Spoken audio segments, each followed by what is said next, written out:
class girl. She was apparently incredibly vivacious, talented, very, very bright, very erudite. She was talented in acting and dancing. She was working as a chief buyer for a milliner's when this case happened.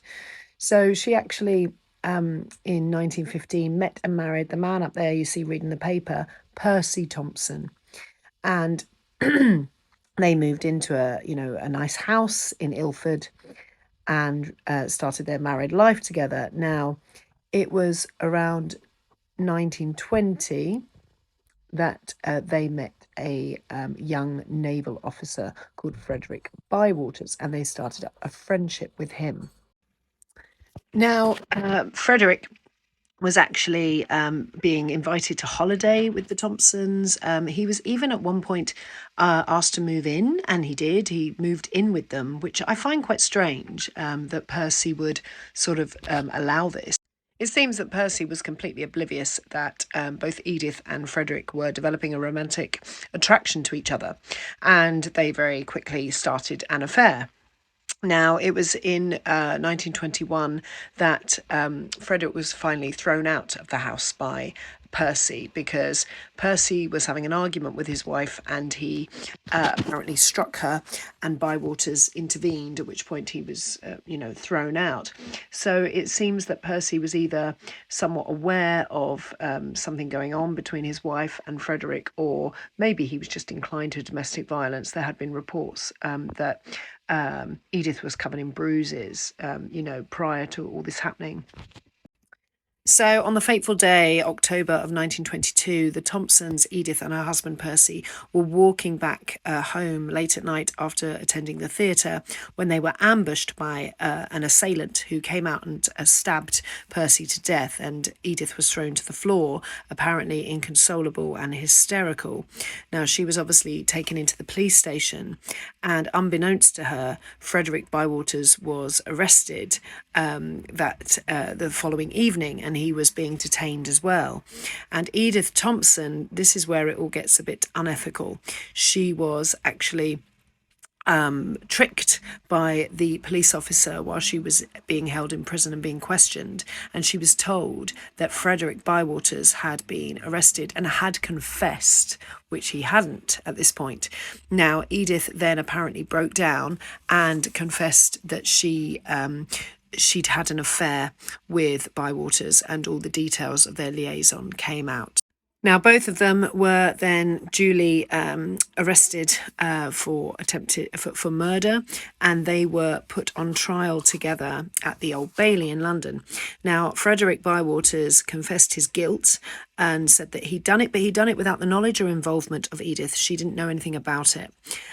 However, Edith's love letters to him, more than 60, were produced at trial and used as evidence to prove her intent to murder her husband, because there was detail in them about how she wished to be free of her husband and how she fantasized about poisoning him and putting crushed glass into his food. Now, when she was interrogated about this, she said that she had no intent to actually, she hadn't entertained killing her husband. This was just a way of impressing her lover.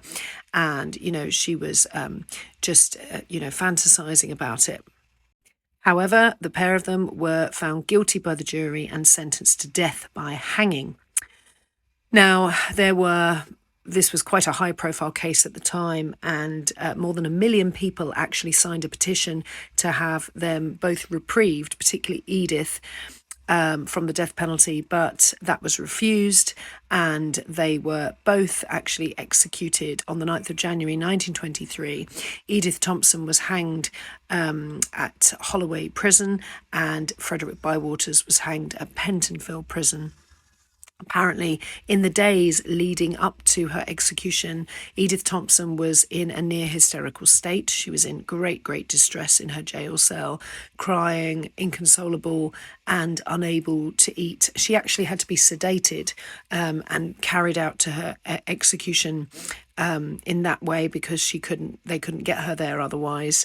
And apparently it profoundly affected the hangman at the time as well. Now, Edith Thompson's body, as was customary at the time, was buried in an unmarked grave in the prison walls at Holloway. Now, when some improvements were being done to the prison in 1971, she was exhumed along with several other bodies of female criminals, and they were buried in yet another unmarked grave in Brookwood Cemetery. Eventually, a marker was put in the 1990s, at least recognising who she was and who the other women were who were buried there. But in 2018, she was finally exhumed and buried in the City of London cemetery alongside her parents, as was the wishes in her mother's will.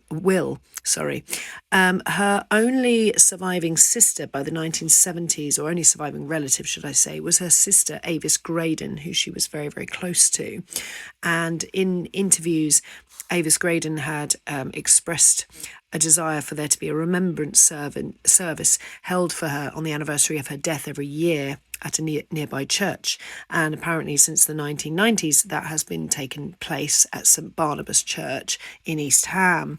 What I think's really shocking as well is that Avis Graydon was not informed in 1971 of the exhumation of her sister's remains, and she wasn't told that she could actually take control of those remains. Now, it's strongly believed by many people who have written about this case that, and even at the time, in fact, that this was a gross miscarriage of justice, because basically her guilt was secured by the contents of these letters and the anti-feminist bias and misogyny of the judge that presided over the case, who very much presented Edith as a wanton adulteress with an intent to murder. In January of this year, which would have been on the 9th, the 100th anniversary of her execution, there was an application made. This is the second of applications of its kind for a posthumous pardon for Edith Thompson, and it's been considered currently by the Ministry of Justice.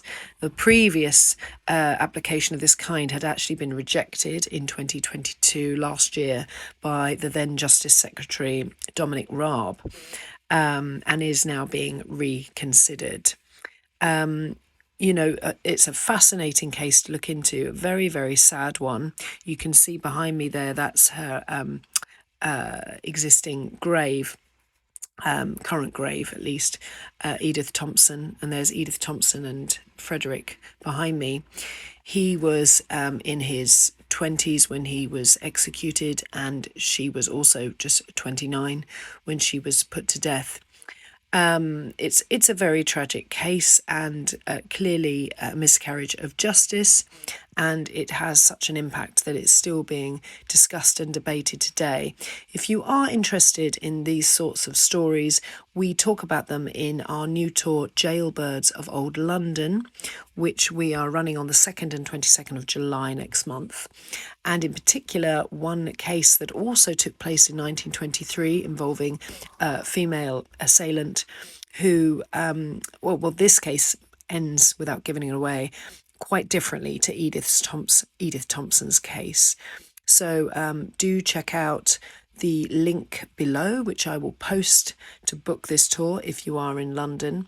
And also check out, if you're interested in this particular case, the sad case of Edith Thompson, there is a website which describes in great detail the case called edithjessiethompson.co.uk, and you can get all the updates on what's happening with the application for the pardon. So definitely check that out as well.